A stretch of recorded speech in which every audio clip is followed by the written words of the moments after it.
Chirongwa chezuva ranhasi machiunzirwa nevenyamakwere lodges vanowanika pamutoko along Nyamapanda Road. Mukangobva mamutoko muchiita kunge muri kuenda kuNyamapanda ndopamunosvika panzvimbo yemanyamakwere lodges, pamunowana zvekudya, zvekunwira, pekugara. Nzvimbo yacho yakatongozvinakirwa hayo, munowana nguva yekudzora nekudzura ndangariro. Umhlakazo wanamhlanje liuphathelwa nguNyamakwere Lodges. Leyo along Nyamapanda Road. Hayi sithi lapha kuhle, indawo yakhona liyathola ukudla, liyathola indawo yokuhlala, liyathola lapho okokulala khona. PaNyamakwere Lodge tine misha yekugara, tine mashale, tine ma-executive rooms. Muma-rooms edu mune ma-TVs, mune DSTV, mune ma-self-catering facilities ekuzviti munozviitirawo tii muri mumba menyu, munotonhorera, tine mafiriji mumaroom, tine wifi. Kana muchida kutibata, munotibata pa 0717 948 787. Tinowanika zvakare pa WhatsApp nepa Facebook. Makadini vatariri ndoitwa tafadzwa kubvunza ubaya kuno kwamutoko panotiri panonzi paNyamakwere Lodges. Pano tine 50 rooms dzinotangira pa $45 for my chalets, as well as my hotel standard rooms anoita $55, and my executive rooms anoita $110. We also have a 200-seater conference facility, as well as a nice kitchen that serves traditional meals. For activities, we have a nice pool behind me, and we have beautiful gardens where you can relax, as well as Mamtoko mune zvakasiyana zvokuita, from rock climbing to visiting Mutemwa Holy Mountain, Ruchera Caves, Mutoko ruins, and many other things that you can enjoy whilst visiting in Mutoko. We welcome you to come and stay at Nyamakwere Lodge. Attend.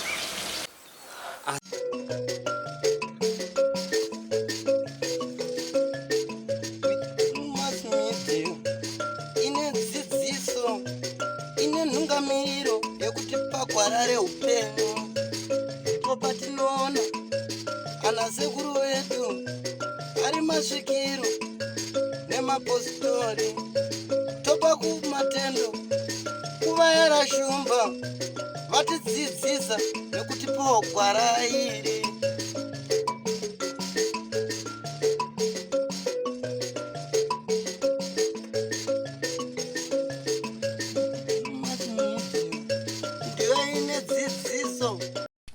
Kwaziwai mhuri yeZimbabwe, kusangana kazvo kwatikuita muzuva ranhasi tiri mumusha wedu weChomutukutu.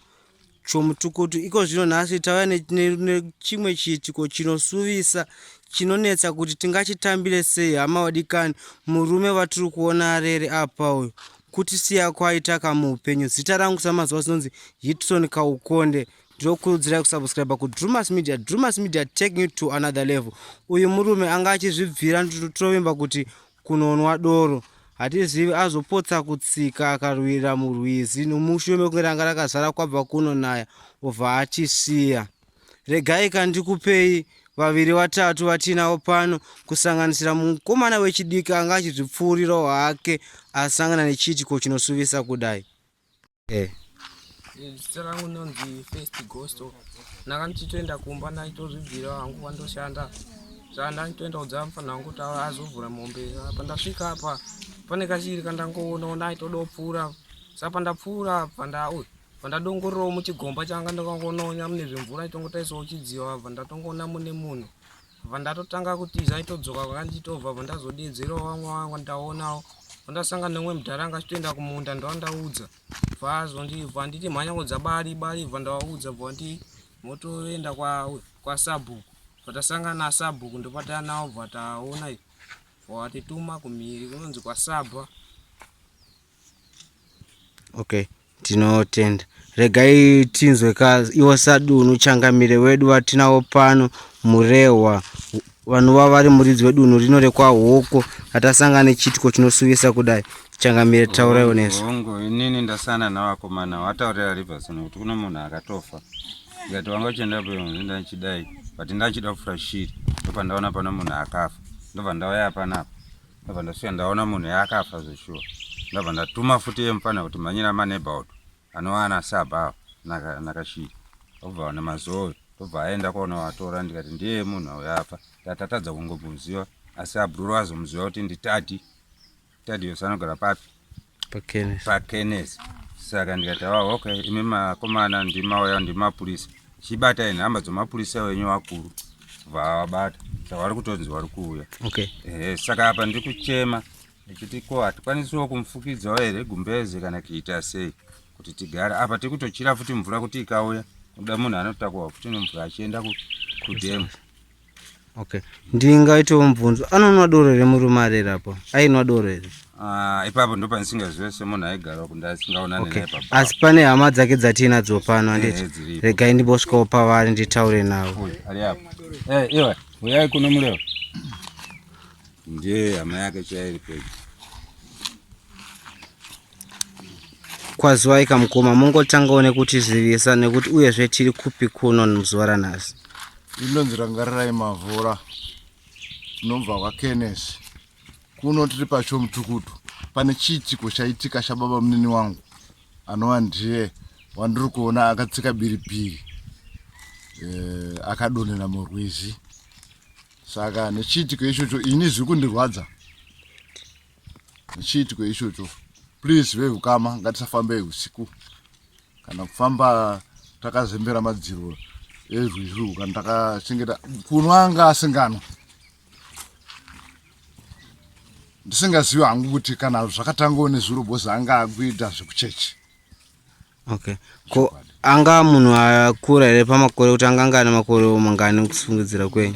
Anga akura ndisingazivi hangu pamakore ake kuti ko kuona kwake kaive kusina dambudziko kana chii here? Vanga asina dambudziko rekuona. Aigara nemudzimai here kana kuti aigara naye? Aigara vega. Avaigara vega, wakaigara vasina mudzimai? Asi mukugara kwavo wanga vasina rimwe dambudziko rekuti kudonha kana shuga kana chii? Vanga vasina dambudziko iroro asina hatinonga nahistory izvozvo. Alright. Aiwa ndinotenda. Regai ndinzwe kune hama futi vakadzi vari pano handiti? Regai ndivani vaviri vatatu vandingataure navo.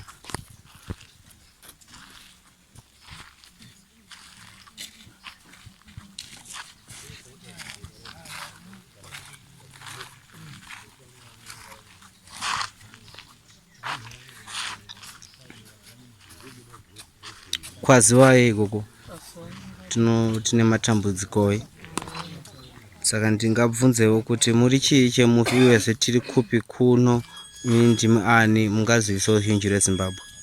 Inini mwana wangu, mwana watete wangu, hanzvadzi yababa wangu.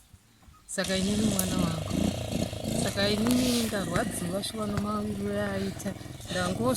Ndangozozvinzawo zuva ratokira mwana wangu achitouyawo kuzondiudza ndiri mumunda kuti amai mukutosakura zvedu mwana wenyu Tadeusi awira mumvura atonhinga atofa izvozvi. Saka ndanzwa kurwadzikana kukuru notikati inini anga akadhakwa here asi ndandichiziva kuti Tadeusi anga anzamira kumwa doro. Saka apa handisi kuziva kuti nezuva wacho akazomwa here kana kuti haana. Saka ndatorwadzikana zvisingatomboiti.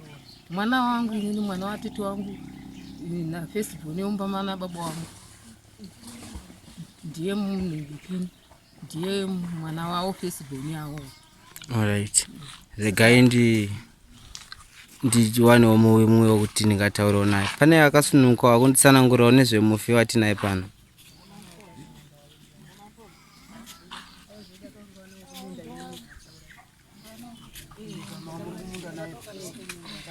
Chero makachirwa dzogona kukwira henyu pedyo mutaura neni makagara.